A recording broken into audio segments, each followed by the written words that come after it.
자들이 되게 하여 주시옵소서. 예수님의 이름으로 기도드리옵나이다. 아멘. 네, 어느 한 돈 많은 남자가 한 아가씨를 꼬시기 위해서 자랑을 합니다.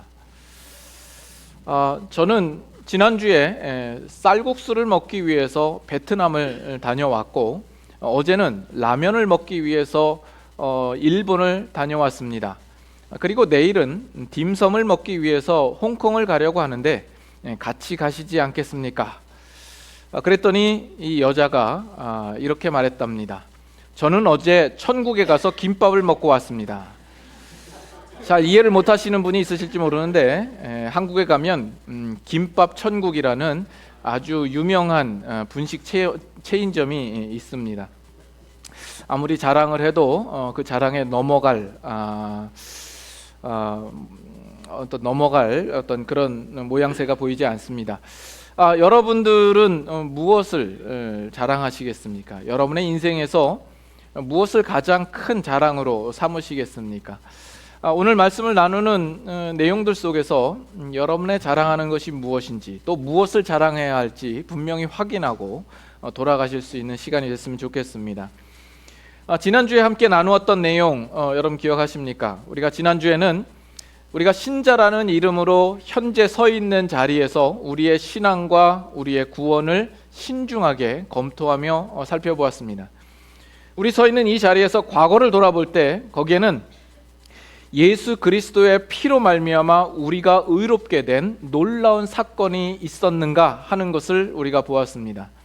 그리고 그것이 정말 확실할 때에 또한 우리의 신자된 우리의 인생 앞에 놓여있는 그 미래에 장차 이루어질 구원은 또한 얼마나 확실한가 하는 것을 살펴보았고, 그렇다면 오늘 현재를 살아가는 우리들이 어떠한 마음가짐과 어떠한 자세를 가지고 현재의 구원을 이루어가야 할까 하는 내용들을 함께 살펴보았습니다.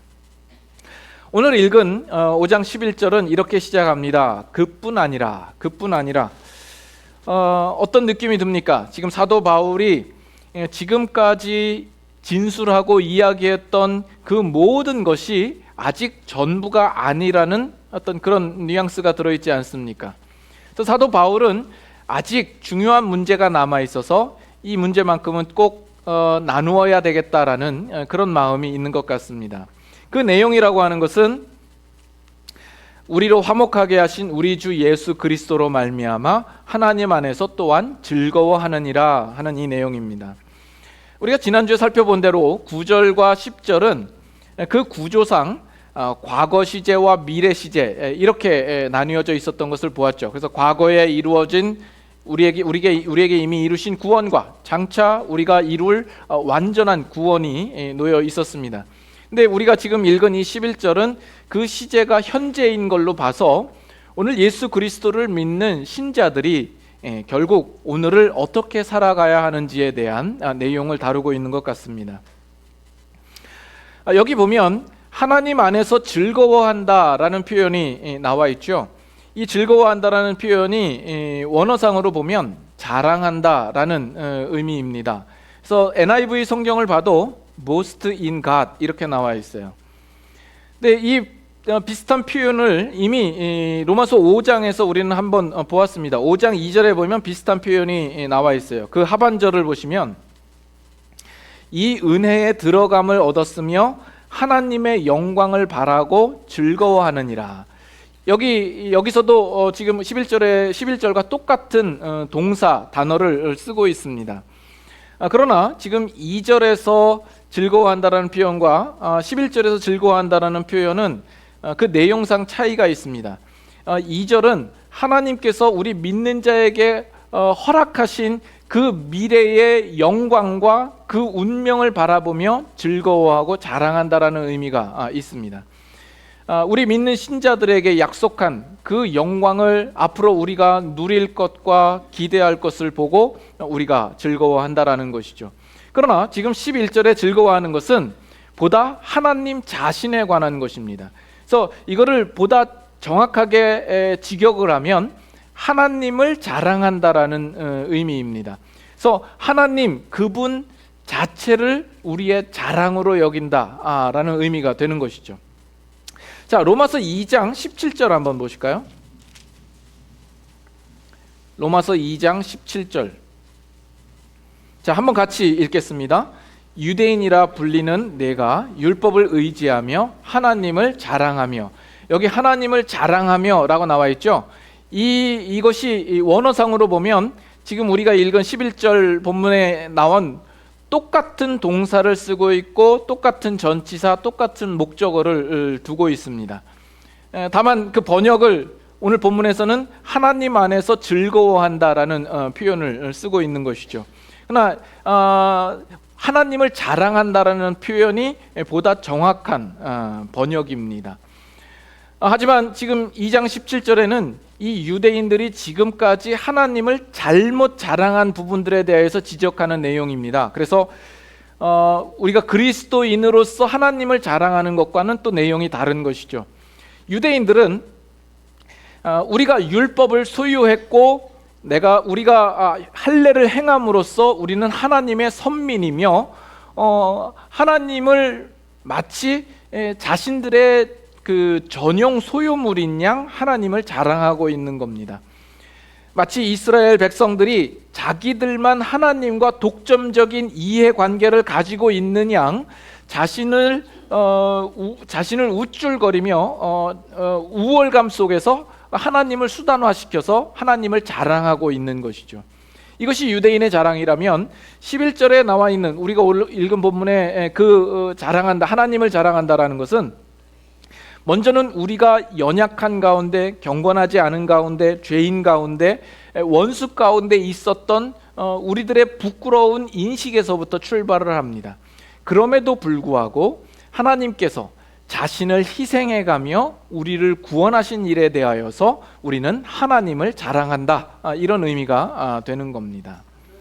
자, 이쯤에서 여러분들에게 한번 물어보겠습니다. 여러분들은 하나님을 자랑하십니까?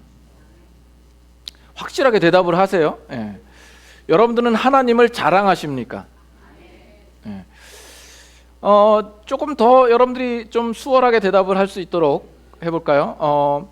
여러분들은 여러분의 인생에서 하나님만을 자랑하는 신앙생활을 하고 싶은 소망이 있습니까? 아니면 하나님을 자랑할 이유를 전혀 모르겠다 하는 그런 심정입니까? 여러분들이 제가 하나님을 자랑하십니까? 라고 물었을 때에 아멘이라고 대답을 하셨겠지만 이 문제는 그렇게 단순한 문제가 아닙니다. 이 질문의 포인트를 여러분 잘 이해하시겠습니까? 우리는 이 포인트를 신앙생활하면서 많이 놓치고 생활할 때가 너무나도 많습니다. 가장 단순하고 기본적인 부분부터 우리가 확인을 해 보도록 하죠. 우리는 신앙생활을 할 때 하나님 그분보다 하나님이 우리에게 해주시는 무엇에 더 초점과 관심을 갖고 신앙생활하는 경우가 많습니다. 우리 옛말에 제사보다 제밥에 관심이 있다, 이런 말이 있죠.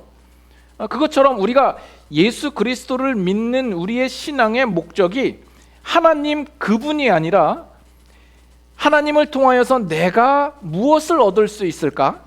내가 오늘날 인생을 살아갈 때 어떤 유익을 얻을 수 있을까에 우리의 관심과 우리의 신앙의 목적이 놓여 있을 때가 많다라는 겁니다.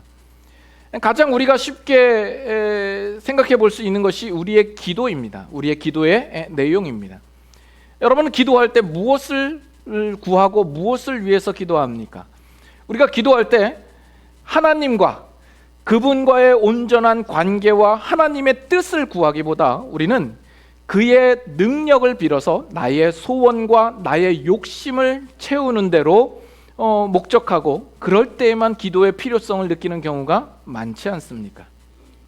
그렇게 되면 우리가 기도한 바대로 응답이 되면 우리는 거기에 대해서 감사할 내용이 있겠지만 기도했는데도 불구하고 우리의 기도를 들어주지 않고 나의 생활이 하나도 변화가 일어나지 않으면 우리는 감사가 없는 것이죠.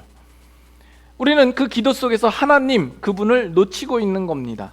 그리고 하나님을 자랑하거나 하나님 자체를 즐거워하지 않는 것입니다. 우리가 정말 하나님을 자랑하는 자요, 하나님을 즐거워하는 자라고 한다면 우리의 기도 속에서 우리의 원하는 것을 구한다 했을 때 그것이 들어지지 않고 당장 내 문제가 해결되지 않는다 할지라도 우리는 그것으로 인하여서 전혀 요동되지 않을 것입니다. 그리고 여전히 감사할 내용이 우리에게 있는 것이죠. 여러분들은 예수님을 믿고 천국에 가고 싶은 이유가 무엇입니까? 여러분들 다 천국에 가고 싶은 소망이 있으십니까? 여러분들은 왜 천국에 가고 싶습니까? 우리는 천국에 가고 싶은 이유가 천국에 가서 우리가 누릴 수 있는 것에 대하여서 관심을 갖습니다. 거기에 가면 휘황찬란하고 좋은 것들이 놓여 있고, 거기 가면 고통도 없고 슬픔도 없고 눈물도 없고, 거기에는 영원한 안식과 기쁨과 즐거움이 있을 것이다. 물론 이것이 성경에서 우리에게 분명히 약속한 내용이기는 하지만 우리 중에 어느 누구도 그곳에 가면 하나님이 계시기 때문에, 그곳에는 예수님이 있기 때문에 그분을 직접 우리가 얼굴과 얼굴을 대면하여 함께 만나고 영원토록 그분과 함께 있는 것을 기쁨으로 여기고 목적으로 삼는 신자들이 없다라는 겁니다. 아주 드물다라는 것이죠. 그만큼 우리들은 하나님을 자랑하고 하나님을 즐거워하는 일에 있어서 우리는 충분한 이해를 가지고 있지 못하다는 이야기가 되는 겁니다.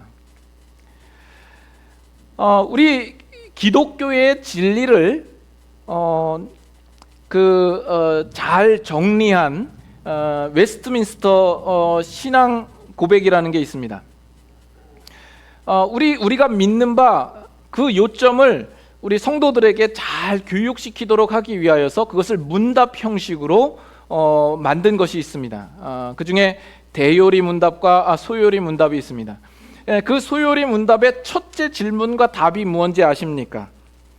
그 첫째 질문이 사람의 제일 되는 목적이 무엇이뇨? 하는 겁니다. 아주 근본적인 질문이죠. 사람의 제일 되는 목적이 무엇인가? 그 답이 무엇이냐면 하나님을 영화롭게 하며 영원토록 그를 즐거워하는 것이라 이야기합니다. 영원토록 그를 즐거워하는 겁니다. 그 즐거워함의 목적격이 하나님이 되는 겁니다. 그 즐거움의 근거가 하나님이 해주신 무엇이 아니라 하나님 그분 자체가 우리의 즐거움이 되는 거죠. 하나님을 즐거워하는 것입니다. 그래서 이 내용을 근거로 오늘 이 본문도 우리가 읽었던 하나님 안에서 즐거워한다라는 이 내용도 우리가 그 이해 가운데 우리가 살펴보아야 하리라 생각을 합니다. 여러분, 과거에 누군가를 사랑해 보신 적이 있죠? 열렬히 뜨겁게 사랑해 보신 기억이 있지 않습니까? 그럴 때 여러분들의 가장 큰 기쁨과 만족과 자랑은 무엇입니까? 그 상대가 나에게 뭔가를 해줬기 때문에 그것이 사랑이 되고 그것이 만족이 됩니까? 뭔가를 해줘서가 아니라 그저 그냥 아무것도 없어도 상관없고 같이 비를 맞아도 되고 지붕이 없는 초가산간에 있어도 되고 그저 함께 있는 것 자체가 우리에게 행복이요, 기쁨이요, 감사요, 만족이요, 자랑이지 않았습니까? 지금이랑 비교하지 마시고 자꾸 지금 생각을 하니까 그때 생각이 전혀 생각이 안 나시는데 지금은 죽지 못해서 할 수 없이 사는 그런 관계입니까? 그럼에도 불구하고 여러분의 내면 속에서는 분명히 배우자를 향한 분명한 사랑하는 마음이 있으리라 생각을 합니다. 뭐 밥 해주고 빨래 해줘서 사랑하는 것 아니지 않습니까? 뭐 돈 벌어 와서 사랑하는 것이 아니지 않습니까?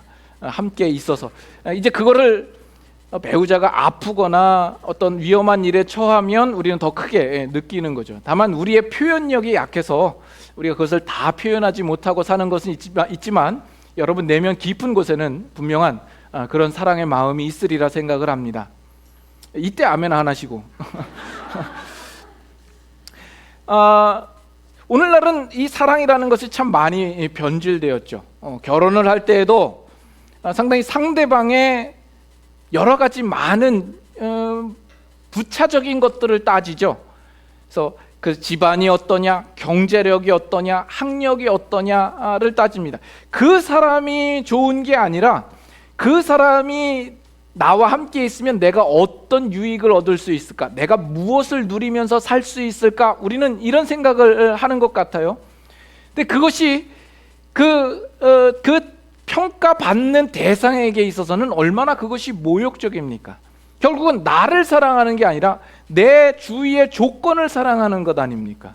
우리가 하나님을 사랑하고 하나님을 자랑하는 것도 우리는 정말 하나님을 자랑하는 것입니까? 아니면 하나님이 가진 조건, 그의 능력과 나에게 해주실 그 무엇 때문에 하나님을 자랑하고 하나님을 즐거워하는 것입니까? 우리 이 기독교의 신앙은 깨우침의 종교가 아닙니다. 이 기독교 신앙에서 우리가 가장 핵심적으로 그리고 가장 기본적인 요소라고 칠 것 같으면 언제나 믿음을 들죠. 우리는 믿음을 강조합니다. 그러나 이 믿음은 언제나 대상을 두는 법입니다. 믿음에는 언제나 그 대상이 전제되어 있는 겁니다. 그래서 기독교는 어떤 진리나 어떤 이치를 깨닫는 데에 목적이 있는 종교가 아닙니다. 물론 기독교 안에도 어떤 분명한 중요한 내용이 있죠. 그러나 그 내용을 우리에게 계시하시고 말씀하시는 그 하나님께 우리의 초점이 있는 겁니다. 그래서 우리에게 좋은 것 주시기를 원하시는 하나님, 우리를 누구보다 사랑하시는 하나님, 그 하나님을 소홀히 하고 그 대상을 확인하지 않고는 기독교의 신앙은 속빈 강정이 될 수밖에 없는 겁니다. 그래서 우리가 신앙생활을 할 때 우리의 대부분의 많은 신앙 행위들이 어떤 것들이에요? 찬송과 기도와 예배, 이런 것 아닙니까? 이런 것들은 뭔가 어떤 것들을 깨닫고 터득하기 위하여서 있는 것이 아니지 않습니까? 그것은 찬송을 받으시는 대상, 기도를 들으시는 대상, 예배를 받으시는 대상에 언제나 초점과 목적이 있다는 것을 우리는 쉽게 알 수 있지 않습니까? 그러나 그것이, 그러한 행동들이 우리 신자들이 항상 주의해야 할 것은 분명히 기독교적이고 경건에 속한 일이라 할지라도 우리가 그 대상을 놓치게 되면 그것은 아주 허무하게 될 수밖에 없습니다. 우리가 찬송을 할 때에 그 대상을 놓치게 되면 이 찬송은 그저 나의 즐거움을 위하여서 흥얼거리는 노랫가락밖에는 되지 않는 겁니다. 우리가 기도 드릴 때에 그 대상을 놓치게 되면 거기에는 나의 욕심과 나의 소원과 내가 위로받는 내용들만 남아있게 되는 겁니다. 예배를 드릴 때에 그 대상을 놓치게 되면 예배는 그저 자기의 만족과 자기 합리화를 위한 수단이나 방법으로밖에 전락할 수밖에 없는 겁니다. 그래서 오늘 예배를 드리러 이 자리에 나온 여러분들은 지금 이 순간도 그 하나님을 기억하고 그 대상을 바라보며 하나님을 자랑하는 마음이 있으십니까? 오늘날 예배에 대하여서 상당히 소홀히 여기고 경시 여기는 그 습관과 분위기는 오늘날 신자들이 얼마나 하나님을 자랑하고 하나님을 즐거워하는 일에 대하여서 얼마나 그 일들을 못하고 있는가를 가장 잘 반증해주는 모습이라고 생각이 됩니다. 우리들은 어떤 그 인식이 있냐면 예배를 우리 쪽에서 하나님께 뭔가 해드리는 것이라는 인식이 참 많이 있는 것 같습니다. 그래서 교회에 나와주는 것이고 예배도 드려주는 것이고 설교도 들어주는 것으로 생각하고 있는 것이죠. 그렇다 보니까 우리가 예배에 좀 소홀히 하고 가끔 나오더라도 우리 마음 가운데 전혀 죄책감이 느끼지 않고 내가 이 정도라도 하는 게 어디야? 내가 바쁜 시간 쪼개서 이렇게 나오는 것만으로도 하나님은 기특하게 여기고 나에게 복 주실 거야. 이런 마음들을 우리가 갖게 되는 겁니다. 그러나 여러분 기억하실 것은 예배는 결코 우리가 주도적으로 무언가를 하나님 앞에 드리는 행위가 아닙니다.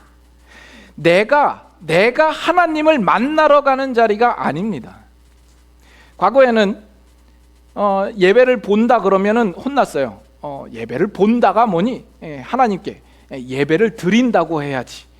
그랬는데 이 예배는 우리가 하나님 앞에 드린다라는 표현으로도 그 예배의 의미를 충분히 다 담지 못한다라는 이야기입니다. 예배는 우리 쪽에서 우리가 주도적으로 뭔가 하나님 앞에 드리는 것이 아니라 하나님께서 우리를 부르셨기 때문에 오늘 우리가 이 자리에 나와 있는 겁니다.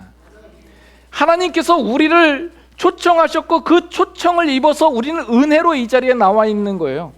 그래서 하나님의 은혜의 보좌와 그의 임재의 자리에 우리는 초청을 입은 겁니다. 그래서 우리는 여기서 그 하나님을 뵙는 영광을 얻는 겁니다. 그래서 우리가 어떤 실력이나 자격이나 어떤 조건이 있어서 우리 안에 어떤 뭔가 드릴 만한 것이 있어서 우리가 하나님 앞에 나와서 고개 꼿꼿이 들고 하나님 앞에 예배할 수 있는 것이 아닙니다. 그 은혜에 대하여서 우리는 감사하며 겸손함으로 이 자리에 나오는 것입니다. 그래서 여러분들에게 말씀을 나누지만 여러분들이 말씀을 들어준다라고 생각하시면 곤란합니다.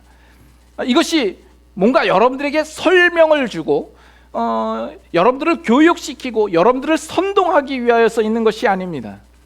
이 말씀의 시간이 왜 예배의 중심이 되어야 하냐면 오늘날 이 시대 가운데도 여전히 살아계시는 그 하나님께서 바라시는 그 말씀을 여러분들에게 선포하는 것입니다. 그러므로 그 시간 속에서 여러분들은 말씀으로 임재하시는 하나님과 교제하여야 되는 겁니다.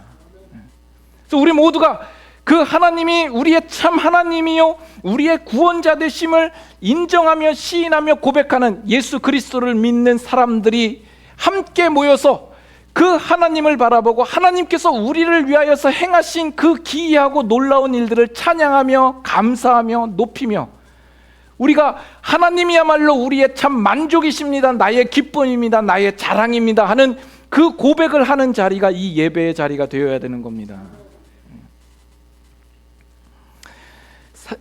이사야서 1장 한번 보겠습니다. 이사야서 1장 11절과 12절 말씀입니다. 요즘 금요일마다 이사야서를 나누고 있는데 이 말씀도 우리가 예전에 나누었던 말씀입니다. 구약성경 968페이지 이사야서 1장 11절과 12절 말씀, 제가 11절 읽고 12절 다 같이 읽겠습니다. 여호와께서 말씀하시되 너희의 무수한 재물이 내게 무엇이 유익하뇨? 나는 순양의 번제와 살찐 짐승의 기름에 배불렀고 나는 숫송아지나 어린 양이나 숫염소의 피를 기뻐하지 아니하노라. 너희가 내 앞에 보이러 오니 이것을 누가 너희에게 요구하였느냐? 내 마당만 밟을 뿐이니라. 여러분, 우리는 이 하나님의 말씀을 두려운 마음으로 오늘 받으셔야 합니다.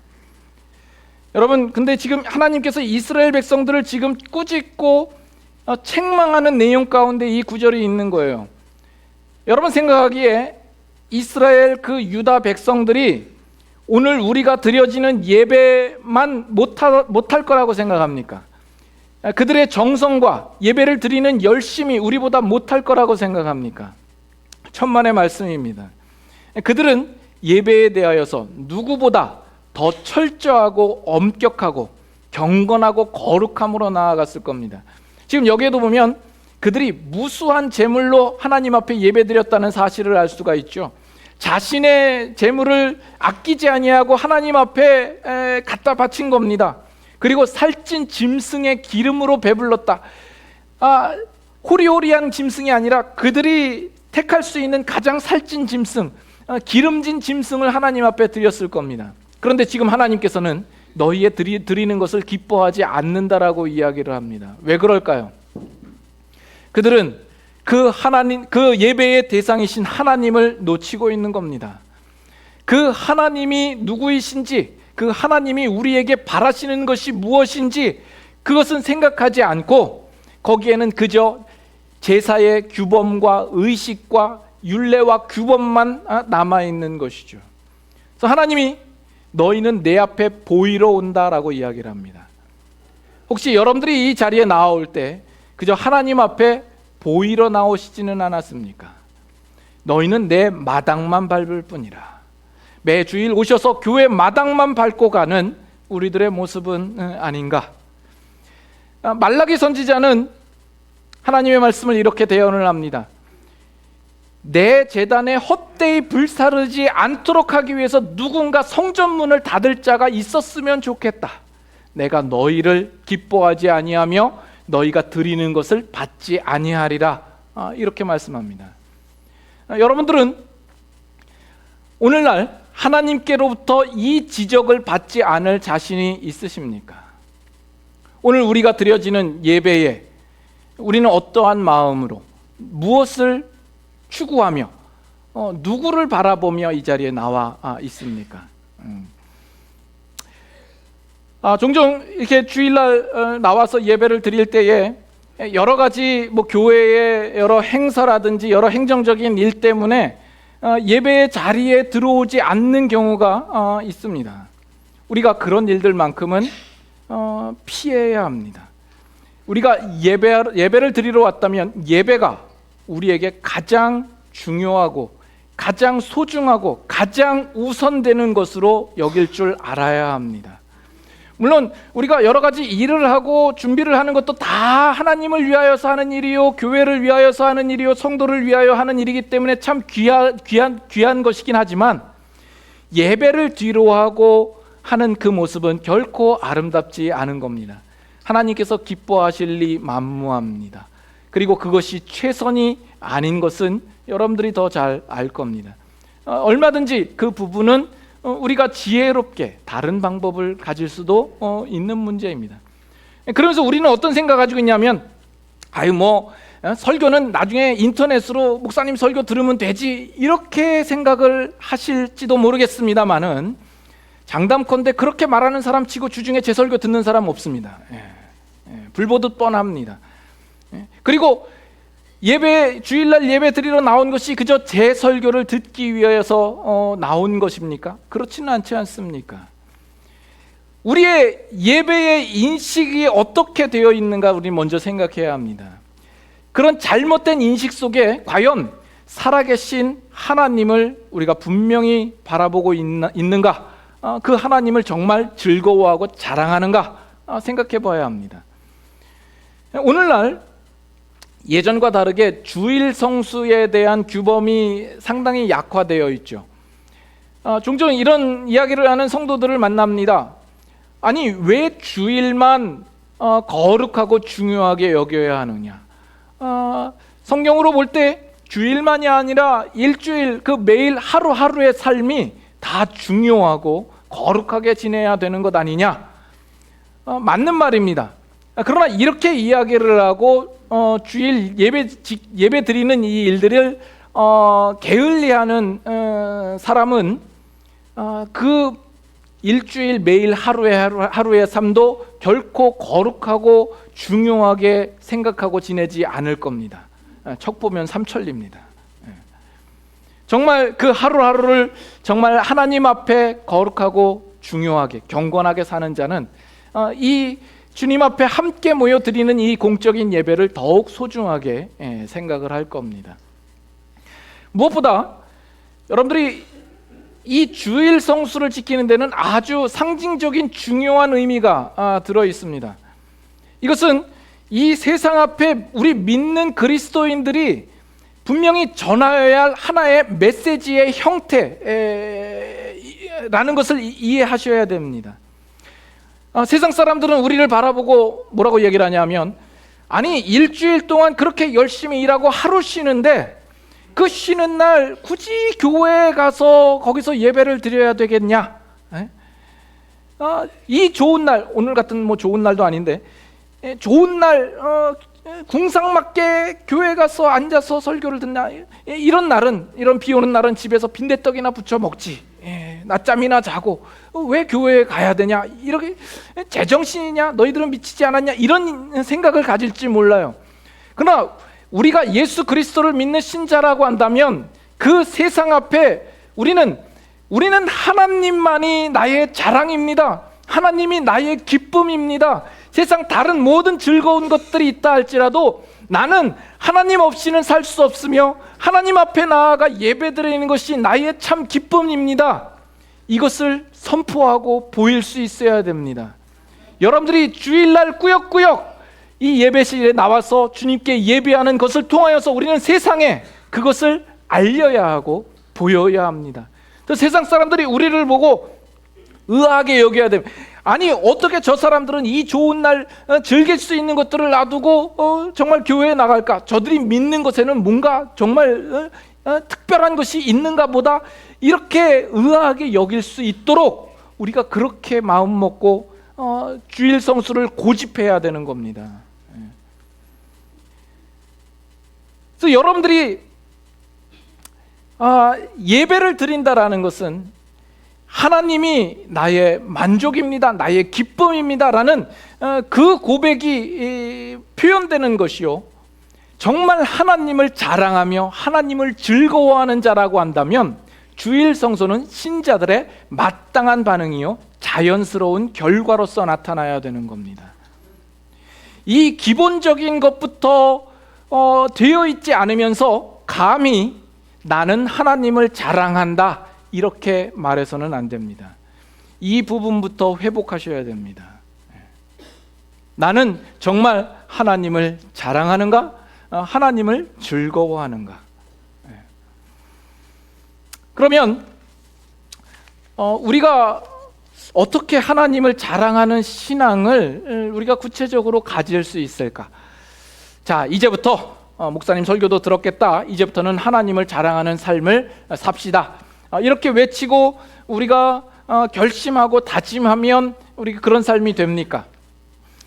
우리가 생각하는 것만큼 그런 삶으로 나아가지 못할 때가 많고, 그리고 그것이 이 성경이 우리에게 가르치는 중심 내용도 아닙니다. 그렇다면 우리가 어떻게 하면 하나님을 자랑하는 신앙으로 나아갈 수 있을까? 아브라함의 예를 한번 들어보십시다. 이 아브라함 생각하면 우리는 믿음의 조상이라 그의 신앙을 우리가 늘 생각하게 되죠. 이 아브라함을 보면 하나님께서 그 아들을 바치라 했을 때 아브라함은 척 하나님께 바쳤다 하는 것이죠. 그러므로 우리가 아브라함과 같은 믿음을 가지자, 이것이 자라오면서 아주 많이 들었던 설교 내용입니다. 여러분들도 그런 설교를 들으셨을 줄로 압니다. 여러분 그 설교를 들으신 이후에 아브라함처럼 믿음이 커지셨습니까? 누구나 다 아브라함과 같은 신앙과 믿음을 가지고 싶지요. 그러나 우리가 원하는 만큼 우리의 신앙이 그 상태로 자라나지 못하는 것을 우리는 발견합니다. 이 성경 속에 많은 믿음의 사람들이 있는데 우리는 그 믿음의 사람들 속에서 그들의 믿음을 연구하고 잘 살펴서 우리가 그 믿음처럼 우리도 그런 믿음을 갖자 이렇게 했지만 사실은 우리가 그 믿음에 이르지 못하는 경우들이 참 많지요. 왜 그럴까? 왜 그럴까? 제가 볼 때 우리의 접근하는 물음부터가 잘못되었기 때문이라고 생각을 합니다. 아브라함을 볼 때 아브라함은 어떻게 그런 믿음을 가졌을까가 우리가 물어야 할 질문이 아니라 도대체 아브라함이 알고 섬기는 하나님은 어떤 하나님이길래 그 아브라함이 하나님 앞에 그렇게 항복할 수 있었을까? 이 물음이어야 된다는 거죠. 그 포인트의 차이를 알겠습니까?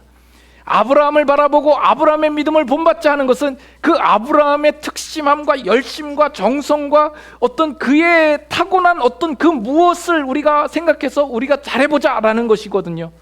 그것이 아니라 하나님, 그 아브라함을 항복시킨 하나님은 도대체 어떤 하나님인가 해서 우리의 신앙이 그 하나님을 올바로 더 분명하게 알아가는 데에 우리의 목적을 두고 쫓아가야 된다는 겁니다.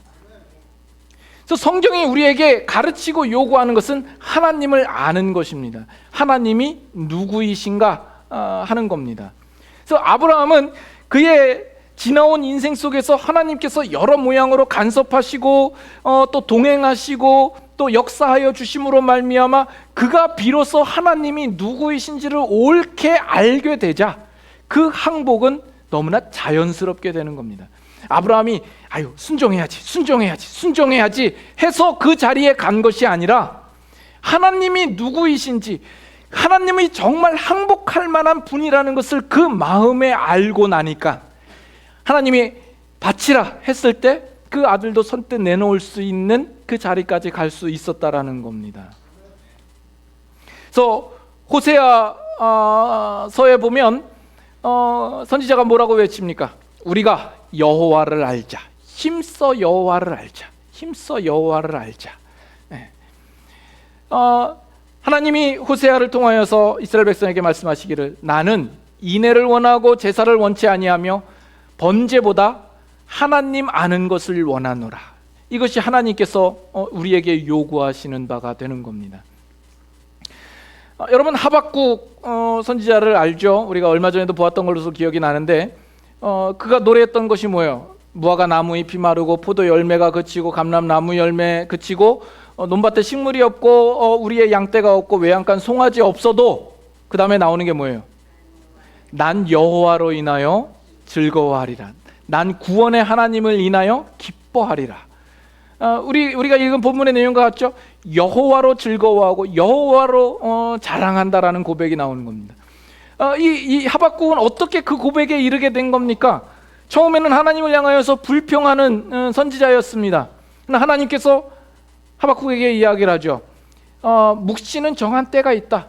그 종말이 속히 이를 것이다. 그러나 오직 의인은 믿음으로 말미암아 살리라. 그 약속의 말씀을 받았을 때 이 하박국은 하나님에 대하여서 더 구체적으로 분명히 알게 된 거죠. 하나님께서는 분명 공의대로 판단하시는구나. 우리를 버리지 않으셨구나. 하나님께서 나름대로의 계획과 목적을 품으시고 계시는구나.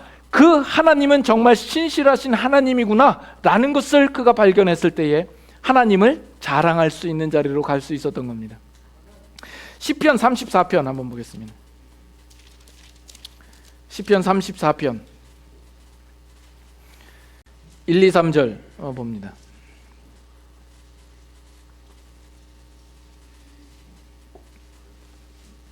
시편 34편 자 1, 2, 3절 우리 한 목소리로 같이 읽겠습니다. 같이 읽습니다. 내가 여호와를 항상 송축하며 내 입술로 항상 주를 찬양하리이다. 내 영혼이 여호와를 자랑하리니 공고한 자들이 이를 듣고 기뻐하리로다. 나와 함께 여호와를 광대하시다 하며 함께 그의 이름을 높이세. 지금 이 시편의 고백들을 보면 여호와를 송축하고 노래하고 높이는 내용이 나옵니다. 그리고 내 영혼이 여호와를 자랑하리라 고백을 합니다. 뭔가 이 시편 저자가 어떤 승리를 경험하고 그 결과에 따라서 하나님을 찬양하고 높이는 듯한 인상을 줍니다. 그러나 실제로 이 시는 그런 배경 속에서 지은 시가 아닙니다. 그 제목이 뭐라고 나와 있습니까? 다윗이 아비멜렉 앞에서 미친 채 하다가 쫓겨나서 지은 시라고 이야기를 합니다. 이스라엘의 초대 왕은 사울이었습니다. 그가 왕이 되고 나서 다윗은 어릴 때에 사무엘이 와서 기름 부음을 받습니다. 그리고 그는 일찍이 물맷돌 5개를 가지고 나가서 블레셋 장군 골리앗을 때려 눕히고 이스라엘 나라를 위기에서 구합니다. 그 일들로 인해서 그 나라의 다윗의 위상이 높아지자 이 사울 왕이 시기하여서 이 다윗을 죽이려고 혈안이 되어서 쫓아다니죠. 그래서 이 다윗은 도망다니는 신세가 됩니다. 그렇게 도망다니다가 나중에는 도망다닐 데가 없어서 더 이상 없어서 적국인 블레셋 땅으로 넘어오게 되는 겁니다. 그래서 그 왕 앞에 섰는데 그 신하들이 이 다윗을 알아본 거예요. 이는 과거에 우리 블레셋 장군 골리앗을 때려 눕힌 자가 아니냐, 우리가 죽이자. 그래서 왕 앞으로 끌고 갔습니다. 그래서 이 다윗이 자기가 죽게 된 것을 깨닫고 거기서 미친 척을 하는 거죠. 수염에 침을 질질 흘리면서 문을 긁적긁적거리면서 미친 척을 하니까 그 왕이 보고, 아니 우리나라에 미친놈이 부족해서 이런 자를 나한테 데려고 왔느냐, 당장 쫓아내라. 그래서 겨우 위기를 모면하고 이 다윗이 쫓겨나서 지은 시가 이 시라는 거예요. 지금 이 다윗의 다윗의 신세가 얼마나 처량합니까? 그는 나라를 구하고도 도망다니는 신세가 되었고, 목숨을 부지하기 위하여서 모욕적인 그 상황을 감당해야 됐고, 그 적국 앞에서 미친 채 하여서 결국 목숨만 건진 상태에 있지 않습니까? 그런데 그가 여호와를 송축하라, 노래하라, 여호와를 높이세, 내 영혼이 여호와를 자랑하리라 고백하는 겁니다. 놀랍지 않습니까? 이 다윗이 지금 이 고백을 어떻게 할 수 있었느냐 하면, 다윗은 그 사건들을 통하여서 하나님이 누구이신지를 그가 비로소 알게 된 거예요. 비록 내가 납득할 수 없는 상황에 놓여 있지만 하나님께서는 나보다 나를 더 사랑하사 그 위기 가운데에 나를 모면케 하시고 나를 인도하사 구원의 자리로 이끄시는 하나님이시구나. 그것을 깨달은 다윗은 여호와를 자랑하리라, 이렇게 고백하는 겁니다. 특별히 8절 보세요. 다윗이 뭐라고 하는가? 8절 다 같이 읽습니다. 너희는 여호와의 선하심을 맛보아알지어다. 그에게 피하는 자는 복이 있도다. 여호와의 선하심을 맛보아알라 이야기합니다. 다윗이 그렇게 하나님을 알았거든요. 그냥 지식으로 이해하는 하나님이 아니라 그가 맛보아 알게 된 겁니다. 그렇게 하나님을 알자 그의 입술을 통하여서 하나님을 자랑하리니, 이런 고백이 나오는 것이죠. 그렇다면 오늘 우리들은 어떻게 하나님을 알고 하나님을 자랑하는 자리에까지 갈 수 있을까? 다시 로마서로 가보실까요? 로마서 5장 11절 다시 한번 자세히 보십시오. 그뿐 아니라 이제 우리로 화목하게 하신 우리 주 예수 그리스도로 말미암아 하나님 안에서 또한 즐거워하느니라. 예수 그리스도로 말미암아, 하나님을 자랑하는 것은 예수 그리스도로 말미암아서만 그럴 수 있다라는 이야기가 되지 않습니까? 이 로마서 5장 1절부터 11절까지 예수 그리스도로 말미암아, 예수 그리스도의 이름이 몇 번이나 거론되는지 아십니까? 1절을 보시면 우리 주 예수 그리스도로 말미암아, 2절에 보면 또한 그로 말미암아, 6절에도 보면 기약대로 그리스도께서, 8절에 그리스도께서 우리를 위하여 죽으심으로, 9절에 그의 피로 말미암아 나와 있고, 하반절에 더욱 그로 말미암아, 10절에 그의 아들의 죽으심으로 말미암아, 하반절에 더욱 그의 살아나심으로 말미암아, 그리고 11절에 우리 주 예수 그리스도로 말미암아, 이렇게 나오는 겁니다. 총 9번이 등장을 합니다. 그래서 우리는 예수 그리스도 안에서 하나님을 즐거워할 수 있으며 자랑할 수 있다라는 이야기가 되는 것 아닙니까? 단지 그리스도가 하나의 자랑하기 위한 방법론으로서 제시되는 것은 아닙니다. 우리가 그리스도 안에 있을 때에 우리는 그 하나님의 자랑이 너무나 자연스럽게 나타날 수밖에 없다라는 이야기가 됩니다. 다시 한번 정리를 하면 이렇습니다.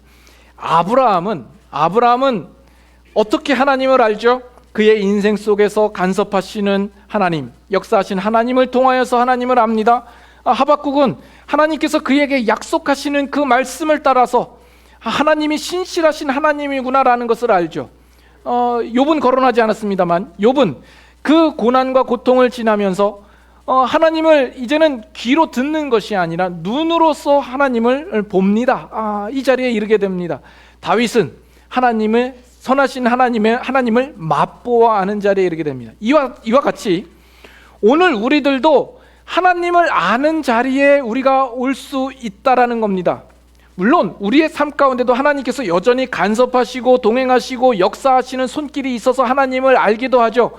그러나 우리가 가장 뚜렷하게 하나님을 알 수 있는 방법은 우리에게 오신 예수 그리스도를 통해서다라는 겁니다.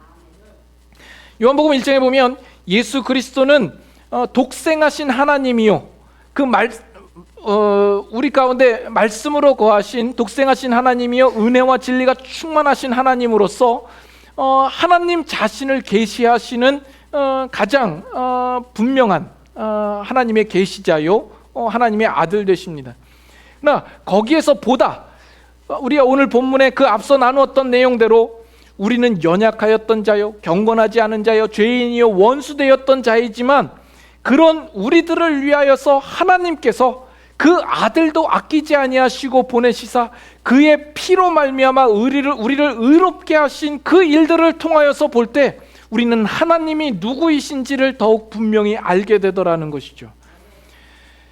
예수님이 우리를 위하여서 이 땅에 오셨고 십자가에 죽으셨다, 그것만 있는 것이 아니라 그 모든 일들을 처음부터 계획하시고 진행하시고 성취하신 그 배후에 있으신 하나님의 사랑하심과 그 긍휼하심과 그 은혜와 그의 선하심을 우리가 보게 될 때에 우리는 그 하나님을 자랑하지 않을 수 없다라는 것입니다.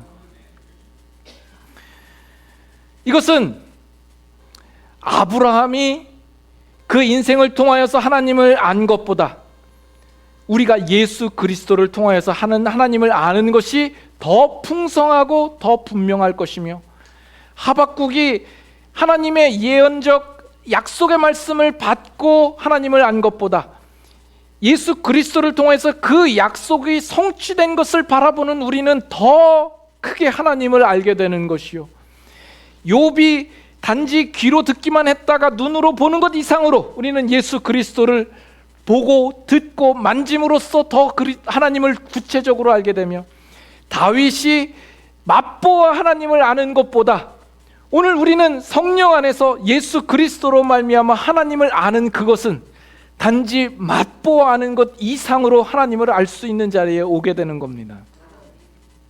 그래서 하나님을 진정으로 아는 자는 그리스도를 아는 우리 신자들 뿐입니다. 그러므로 예수 그리스도를 믿는 자는 예수 그리스도의 피로 말미암아 의롭다 하심을 얻은 우리들은 그 하나님을 알고 그 하나님을 자랑하고 즐거워하는 것이 필연적으로 우리의 삶 속에 나올 수밖에 없는 겁니다. 나는 예수님을 믿기는 믿는데 하나님을 자랑하지 않는다, 이건 모순입니다. 이건 있을 수 없는 일입니다. 그것은 하나님을 알지 못하는 것이요 그리스도를 알지 못하는 것입니다.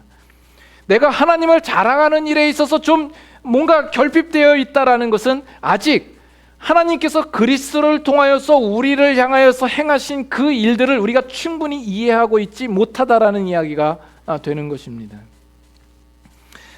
사도 바울이 우리를 향하여서 자랑할 것에 대하여서 경계하지만 우리로서 자랑하라고 명령할 때는 뭐라고 얘기를 하냐면 그리스도 안에서 자랑하라, 이렇게 명령합니다. 오직 그리스도 안에만 자랑할 것이 있기 때문입니다. 그가 그 전에 자랑으로 여겼던 세상의 많은 것들을 다 배설물로 해로 여길 수 있었던 것은 무엇 때문이라고요? 우리 주 예수 그리스도를 아는 지식이 가장 고상하기 때문이다 라고 이야기를 하죠. 그리스도를 알고 나니까 세상의 모든 자랑들이 이제는 더 이상 무가치하게 보이더라는 겁니다. 그 예수 그리스도를 알고 그리스도를 통하여서 하나님을 알 때에 우리는 하나님을 비로소 우리의 인생에서 가장 큰 자랑거리로 삼을 수 있는 자가 되는 것입니다. 여러분의 인생에서는 무엇이 자랑입니까? 하나님으로 평생을 자랑으로 삼는 여러분들이 될 수 있기를 원합니다. 하나님으로만 즐거워할 수 있기를 원합니다. 우리가 하나님을 가졌다면 이 세상 모두를 가진 것보다 큰 것입니다. 하나님이 나의 편이 된다면 이 세상 그 무엇도 우리 앞을 가로막지 못하며 우리를 넘어뜨리게 하지 못하며 우리를 실패하게 하지 못할 것입니다. 여러분의 인생에서 영원토록 하나님을 자랑하실 수 있기를 바랍니다. 기도하겠습니다.